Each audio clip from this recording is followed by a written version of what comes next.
लूका रचित सुसमाचार अध्याय 16।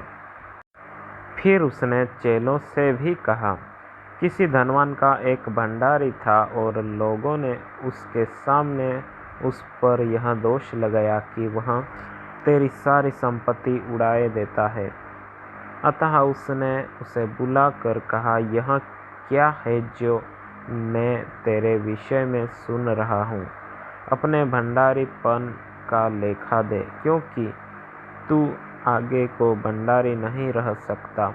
तब भंडारी सोचने लगा, अब मैं क्या करूं, क्योंकि मेरा स्वामी अब भंडारी का काम मुझसे छीन रहा है। मिट्टी तो मुझसे खोदी नहीं जाती और भीख मांगने में मुझे लज्जा आती है। मैं समझ गया कि क्या करूँगा, ताकि जब मैं भंडारी के काम से छुड़ाया जाऊँ तो लोग मुझे अपने घरों में ले लें। तब उसने अपने स्वामी के देनदारों को एक एक करके बुलाया और पहले से पूछा, तुझ पर मेरे स्वामी का कितना कर्ज है? उसने कहा, 100 मन तेल। तब उसने उससे कहा, अपना खाता बही ले और बैठकर तुरंत 50 लिख दे। फिर उसने दूसरे से पूछा, तुझ पर कितना कर्ज है? उसने कहा, 100 मन गेहूँ। तब उसने उससे कहा, अपना खाता बही लेकर 80 लिख दे। स्वामी ने उस अधर्मी भंडारी को सराहा कि उसने चतुराई के काम किया है, क्योंकि इस संसार के लोग अपने समय के लोगों के साथ रीति व्यवहारों में ज्योति के लोगों से अधिक चतुर है। और मैं तुमसे कहता हूँ कि अधर्म के धन से अपने लिए मित्र बना लो, ताकि जब वहाँ जाता रहे तो वे तुम्हें अनंत निवासों में ले ले। जो थोड़े से थोड़े में सच्चा है वह बहुत में भी सच्चा है, और जो थोड़े से थोड़े में अधर्मी है वह बहुत में भी अधर्मी है। इसलिए जब तुम अधर्म के धन में सच्चे न ठहरे तो सच्चा धन तुम्हें कौन सौंपेगा? और यदि तुम पराये धन में सच्चे न ठहरे तो जो तुम्हारा है उससे तुम्हें कौन देगा? कोई दास दो स्वामियों की सेवा नहीं कर सकता, क्योंकि वह तो एक से बैर और दूसरे से प्रेम रखेगा, या एक से मिला रहेगा और दूसरे को तुच्छ जानेगा। तुम परमेश्वर और धन दोनों की सेवा नहीं कर सकते। फरीसी जो लोभी थे ये सब बातें सुनकर उसे ठट्ठों में उड़ाने लगे। उसने उनसे कहा, तुम तो मनुष्य के सामने अपने आप को धर्मी ठहराते हो, परंतु परमेश्वर तुम्हारे मन को जानता है, क्योंकि जो वस्तु मनुष्यों की दृष्टि में महान है वह परमेश्वर के निकट घृणित है।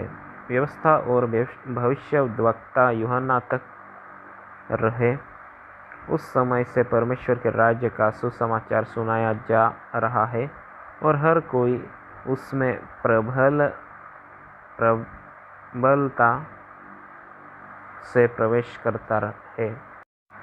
आकाश और पृथ्वी टल जाना व्यवस्था के एक बिंदु के मिट जाने से सहज है।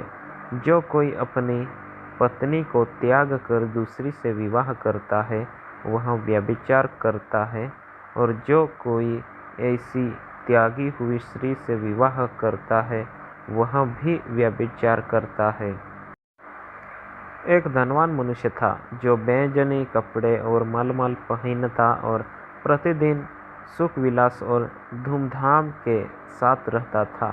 लाजर नाम का एक कंगाल घावों से भरा हुआ उसकी डेवढ़ी पर छोड़ दिया जाता था, और वह चाहता था कि धनवान की मेज पर कि घुटन से अपना पेट भरे, यहाँ तक कि कुत्ते भी आकर उसके घावों को चाटते थे। ऐसा हुआ कि वह कंगाल मर गया और स्वर्गदूतों ने उसे लेकर अब्राहम की गोद में पहुँचाया। वहाँ धनवान भी मरा और गाड़ा गया, और अधोलोक में उसने पीड़ा में पड़े हुए अपनी आंखें उठाई और दूर से अब्राहम की गोद में लाजर को देखा। तब उसने पुकार कर कहा, हे पिता अब्राहम, मुझ पर दया करके लाजर को भेज दे, ताकि वह अपनी उंगली का सिरा पानी में भिगोकर मेरी जीभ को ठंडी करे, क्योंकि मैं इस ज्वाला में तड़प रहा हूँ। परंतु अब्राहम ने कहा, हे पुत्र, स्मरण कर कि तू अपने जीवन में अच्छी वस्तुएं ले चुका है, और वैसे ही लाजर बुरी वस्तुएं, परंतु अब वह यहाँ शांति पा रहा है और तू तड़प रहा है। इन सब बातों को छोड़ हमारे और तुम्हारे बीच में एक भारी गड्ढा ठहराया गया है कि जो यहाँ से उस पार तुम्हारे पास जाना चाहे वे न जा सके, और न कोई वहाँ से इस पार हमारे पास आ सके। उसने कहा, तो हे पिता, मैं तुझसे विनती करता हूँ कि तू उसे मेरे पिता के घर भेज, क्योंकि मेरे 5 भाई हैं। वह उनके सामने इन बातों की गवाही दे, ऐसा न हो कि वे भी इस पीड़ा की जगह में आए। अब्राहम ने उससे कहा, उनके पास तो मूसा और भविष्यद्वक्ताओं की पुस्तकें हैं, वे उनकी सुने। उसने कहा, नहीं हे पिता अब्राहम, पर यदि कोई मरे हुओं में से उनके पास जाए तो वे मन फिराएंगे।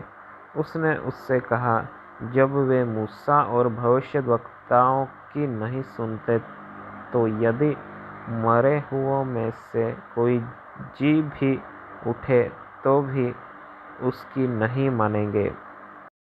अध्याय 17।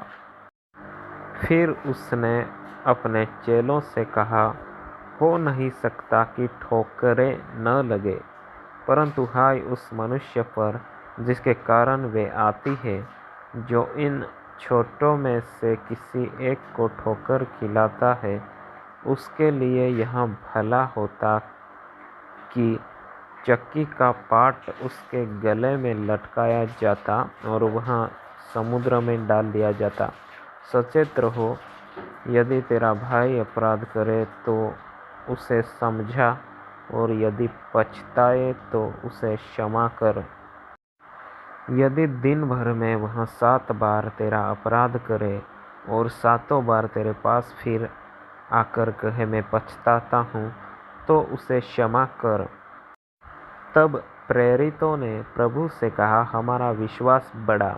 प्रभु ने कहा, यदि तुमको राई के दाने के बराबर भी विश्वास होता, तो तुम इस शहतूत के पेड़ से कहते कि जड़ से उखड़कर समुद्र में लग जा, तो वह तुम्हारी मान लेता।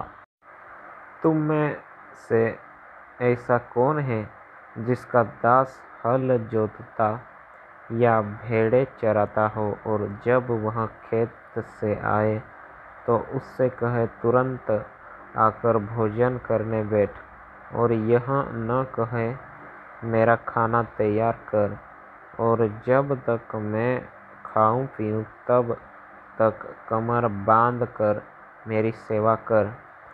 इसके बाद तू भी खा पी लेना। क्या वह उस दास का एहसान मानेगा कि उसने वे ही काम किए जिसकी आज्ञा दी गई थी? इसी रीति से तुम भी जब उन सब कामों को कर चुको जिसकी आज्ञा तुम्हें दी गई है, तो कहो, हम निकम्मे दास हैं, जो हमें करना चाहिए था हमने केवल वही किया है। ऐसा हुआ कि वह यरूशलेम जाते हुए सामरिया और गलील के बीच से होकर जा रहा था। किसी गांव में प्रवेश करते समय उसे 10 कोढ़ी मिले। उन्होंने दूर खड़े होकर ऊंचे शब्द से कहा, हे यीशु, हे स्वामी, हम पर दया कर। उसने उन्हें देखकर कहा, जाओ और अपने आप को याजकों को दिखाओ। और जाते वे शुद्ध हो गए। तब उनमें से एक यह देखकर कि मैं चंगा हो गया हूँ, ऊंचे शब्द से परमेश्वर की बड़ाई करता हुआ लौटा और यीशु के पांवों पर मुंह के बल गिरकर उसका धन्यवाद करने लगा। और वहाँ सामरी था। इस पर यीशु ने कहा, क्या 10 शुद्ध न हुए? तो फिर वे 9 कहाँ हैं? क्या इस परदेशी को छोड़ कोई और न निकला जो परमेश्वर की बड़ाई करता? तब उसने उससे कहा, उठकर चला जा, तेरे विश्वास ने तुझे चंगा किया है। जब फरीसियों ने उससे पूछा कि परमेश्वर का राज्य कब आएगा, तो उसने उनको उत्तर दिया, परमेश्वर का राज्य दृश्य रूप में नहीं आता, और लोग यहाँ न कहेंगे, देखो यहाँ है या वहाँ है, क्योंकि देखो परमेश्वर का राज्य तुम्हारे बीच में है। फिर उसने चेलों से कहा, वे दिन आएंगे जिनमें तुम मनुष्य के पुत्र के दिनों में से एक दिन को देखना चाहोगे और नहीं देखने पाओगे। लोग तुमसे कहेंगे, देखो वहाँ है या देखो यहाँ है, परंतु तुम चले न जाना और न उनके पीछे हो लेना। क्योंकि जैसे बिजली आकाश के एक छोर से कौंध कर आकाश के दूसरे छोर तक चमकती है, वैसे ही मनुष्य का पुत्र भी अपने दिन में प्रकट होगा। परंतु पहले अवश्य है कि वह बहुत दुख उठाए, और इस युग के लोग उसे तुच्छ ठहराएं। जैसा नूह के दिनों में हुआ था, वैसा ही मनुष्य के पुत्र के दिनों में भी होगा। जिस दिन तक नूह जहाज पर न चढ़ा, उस दिन तक लोग खाते पीते थे और उनमें विवाह होते थे। तब जल प्रलय ने आकर उन सब को नष्ट किया। और जैसा लूत के दिनों में हुआ था कि लोग खाते पीते, लेन देन करते, पेड़ लगाते और घर बनाते थे, परंतु जिस दिन लूत सदोम से निकला, उस दिन आग और गंधक आकाश से बरसी और सबको नष्ट कर दिया। मनुष्य के पुत्र के प्रकट होने के दिन भी ऐसा ही होगा। उस दिन जो छत पर हो और उसका सामान घर में हो, वह उससे लेने को न उतरे, और वैसे ही जो खेत में हो, वह पीछे न लौटे। लूत की पत्नी को स्मरण रखो, जो कोई अपना प्राण बचाना चाहे वह उसे खोएगा, और जो कोई उसे खोए वह उसे जीवित रखेगा। मैं तुमसे कहता हूँ, उस रात 2 मनुष्य एक खाट पर होंगे, एक ले लिया जाएगा और दूसरा छोड़ दिया जाएगा।